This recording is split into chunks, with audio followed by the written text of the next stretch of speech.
yeni və advanced səviyyə üçün nəzərdə tutulan bir mətni dinləyək, oxuyaq, tərcümə edək və danışmağa hazır vəziyyətə gətirək. Bu mövzu ətrafında artıq biz də danışa bilək. Bunun üçün qarşımıza yeni sözlər çıxacaq, biz yeni sözlər öyrənəcəyik, eyni zamanda yeni sözləri düzgün tələffüz edəcəyik. Başlayaq. Over 20% of world plants face extinction.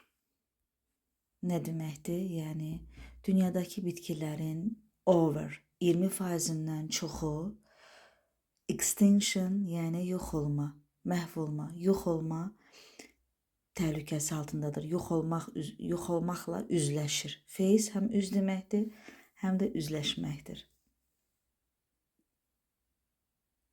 Modern civilization has not been kind to the world's flora. Aha. Müasir sivilizasiya dünyanın bitkilərinə qarşı, flora, bitki dünyasına qarşı heç də incə davranmayıb. Has not been kind. More than 20% of the plants known to science are facing extinction because more and more of their habitat is being used for agriculture and urbanization. Aha. Deməli, elmə məlum olan bitkilərin 20%-dən çoxu məhv olmaq təhlükəsi ilə üz-üzədir. Are facing, üz-üzə qalıb. Çünki onların yaşayış məkanlarının getdikcə daha çox hissəsi, habitat yaşayış məkanı, daha çox hissəsi kənd təsərrüfatı və şəhərləşmə üçün istifadə olunur. Is being used for agriculture, kənd təsərrüfatı. And urbanization isə şəhərləşmə.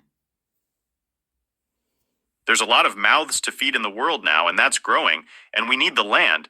So basically, the natural habitat is being converted so that we can have soya plantations, crops, livestock, and as a result, that's really causing species to lose their habitat, said Steve Bachman, a species conservation researcher. Aha. Dünyada indi çox sayda insan var. To feed in the world, yəni yedizdirmək üçün çox ağız var. Baxın, burada məcazi mənada verilib və bu rəqəm artır. And that's growing, yəni bu artmağa doğru gedir, yəni insan sayı. Və bizə torpaq lazımdır. We need the land. Buna görə də təbii yaşayış mühiti, soya plantasiyaları, əkin sahələri, heyvandarlıq üçün ərazilərə çevrilir və nəticədə növlər öz yaşam məkanlarını, yaşamaq üçün olan yerlərini itirirlər. Habitat, məkan, yer. Bunu deyib kim? Növlərin qorunması üzrə tədqiqatçı Steve Bachman belə deyibdi ki, yəni insan sayı artır və nəticədə birdən-birə çıxardıq ki, və nəticədə heyvandarlıq üçün ərazilərə çevrilir yerlər və bitkilərin böyüməsi üçün yer azalır. According to a report prepared by the Royal Botanic Gardens in London, out of 391,000 plants known to science, more than 80,000 are in danger of extinction. Deməli, London Kral Botanika Bağları tərəfindən hazırlanan hesabatda, according to a report prepared by the Royal Botanic Gardens in London, hesabatda deyilir ki, elmə məlum olan 391 min bitki növündən 80 mindən çoxu məhv olmaq təhlükəsi ilə qarşılaşıb, yəni məhv olmaq təhlükəsindədir. Along with agriculture and urbanization, the threat comes from logging and gathering of plants, as well as climate change. Aha. Deməli, kənd təsərrüfatı və şəhərləşmə ilə yanaşı ağacların kəsilməsi, bitkilərin toplanması, logging ağacların kəsilməsi deməkdir və Climate change iklim değişikliği. İklim değişikliği de təhlükə yaradır, qorxu yaradır. Yəni qorxu oradan gəlir. The threat comes. Threat, qorxu. Scientists say governments should do more to create protected areas. Aha. Alimlər nə deyirlər? Alimlər deyirlər ki, hökumət, dövlət daha çox qorunan ərazi yaratmalıdır. Protected areas. Qorunan ərazilər yaratmalıdır. The real thing we need to be doing is identifying which are the important areas to conserve because of the incredible plant diversity they contain and which areas we should be developing, said Kathy Willis of the Royal Botanic Gardens. Plant diversity is so... Deməli, bizim əsl eləməli olduğumuz şey inanılmaz bitki müxtəlifliyi olan, bitki fərqi olan vacib əraziləri təyin eləməkdir və hansıların qorunmalı, hansılarının isə inkişaf etdirilməli olduğunu bilməkdir. Yəni biz bunu bilməliyik birinci. Biz bunu tanımalıyıq. Bunu kim deyib? Botanika bağlarından Katie Wills daha doğrusu Katie Wills bildirib. Said Kathy Willis of the Royal Botanic Gardens. Plant diversity is so great that each year scientists identify about 2,000 new plants. Aha.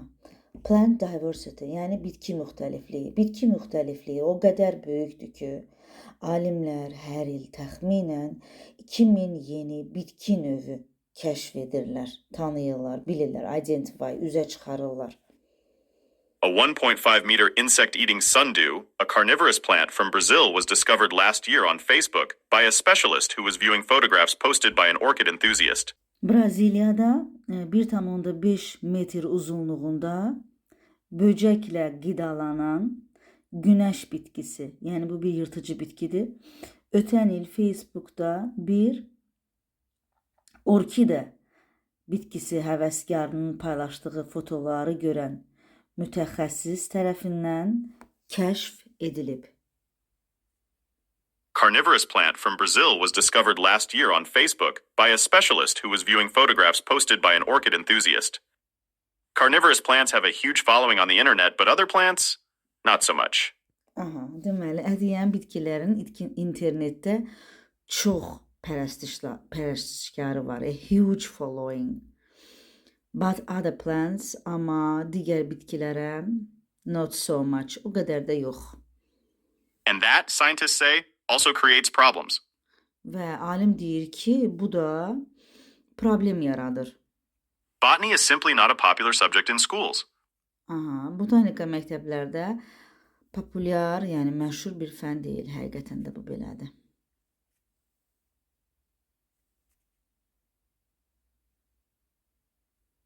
It's very rarely taught as this is a really important discipline, because plants underpin all aspects of our human well-being, from climate regulation to food and fiber and fuels, said Willis.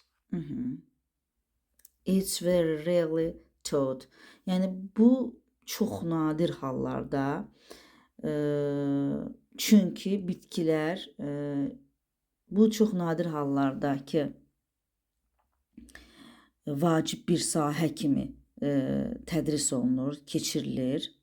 Çünki bitkilər iqlim tənzimləməsindən tutmuş, disiplin, tənzimləmə kimi tərcümə oluna bilər. Disiplin sözü artıq bizim dilimizə də keçibdir. Deməli, çünki bitkilər iqlim tənzimlənməsindən tutmuş, qida, lif və yanacağa qədər insan well-being, rifahının bütün aspektlərinin əsasını təşkil edir. Bütün aspektlərini, bütün rifahını, daha doğrusu, deməli, all aspects of human well-being, yəni insan rifahının bütün aspektlərini təşkil edir. Bunu kim bildirib? Willis daha doğrusu Willis bildiribdir. Botanists working on collecting and logging the data say for now, the task is so daunting that it is practically impossible to document all the plants that are becoming extinct. Aha. Bitkilərin toplanması, on collecting and logging və qeydiyyatı üzrə çalışan botanika mütəxəssisləri, botanika işçiləri deyirlər ki, hələlik bu vəzifə o qədər çətindir ki və ya qeyri-mümkündür ki, məhv olan bütün bitkiləri sənədləşdirmək, it's practically impossible. Praktik olaraq mümkün deyil. Yəni həyata hələ keçirə bilmirlər. Məhv olan, tükənən, become extinct.